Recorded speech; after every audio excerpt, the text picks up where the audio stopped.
Il y a dans ce tour au port de Cotonou comme le désir de rattraper un retard.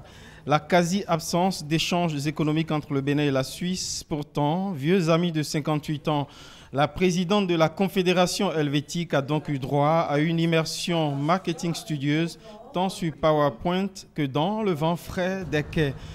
À ses yeux se déploient les atouts portuaires du Bénin, équipements et terminaux modernes, projets futuristes et investissements ambitieux pour surclasser les ports concurrents. Au détour des échanges, le mouillage prochain d'un méga navire suisse dans les eaux béninoises est annoncé comme le signe d'un déclic. Toujours sur le front de mer, l'hôte suisse est allé au Golden Tulip Hotel entre port et aéroport, éloquent en symbole pour discuter de coopération migratoire.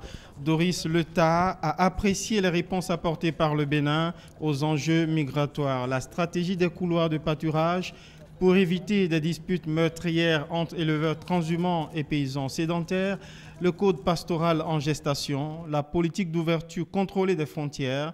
Et face à la protection des enfants sur les périlleuses routes des migrations, la coopération suisse appuie un programme ouest-africain, comme elle soutient aussi d'ailleurs la contribution au développement de la diaspora béninoise en Suisse. Deux projets s'illustrent pour renforcer le dialogue social et la politique énergétique au Bénin. Et c'est autour de bons vins suisses et quelques victuailles que Doris Letah a salué tous ces efforts et invité les acteurs à les poursuivre.